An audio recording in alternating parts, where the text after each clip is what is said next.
সবচেয়ে সুন্দর অংশ। আল্লাহ বলেন, যখন আমার বান্দা আমার দিকে 1 বিঘত এগিয়ে আসে, আমি তার দিকে 1 হাত এগিয়ে যাই। 1 বিঘত মানে এতটুকু। আপনি শুধু একটু এগিয়ে আসুন, একটু চেষ্টা করুন, আল্লাহ অনেক বেশি এগিয়ে আসবেন। যখন সে আমার দিকে 1 হাত এগিয়ে আসে, আমি তার দিকে 2 হাত এগিয়ে যাই।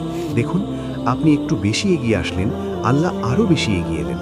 এবার সবচেয়ে অবাক করা অংশ, আর যখন সে আমার দিকে হেঁটে আসে, আমি তার দিকে দৌড়ে যাই। সুবহানাল্লাহ! আপনি হাঁটছেন আর আল্লাহ দৌড়াচ্ছেন, কল্পনা করতে পারেন?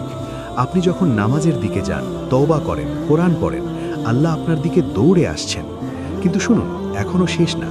হাদিসে আরও এসেছে, যদি আমার বান্দা আমার কাছে পৃথিবী ভরা গুনাহ নিয়ে আসে, পৃথিবী ভরা, কল্পনা করুন কত বড়, কিন্তু সে আমার সাথে কাউকে শরিক না করে, শিরক না করে, এটা শর্ত। তাওহীদ থাকতে হবে, লা ইলাহা ইল্লাল্লাহ বিশ্বাস থাকতে হবে।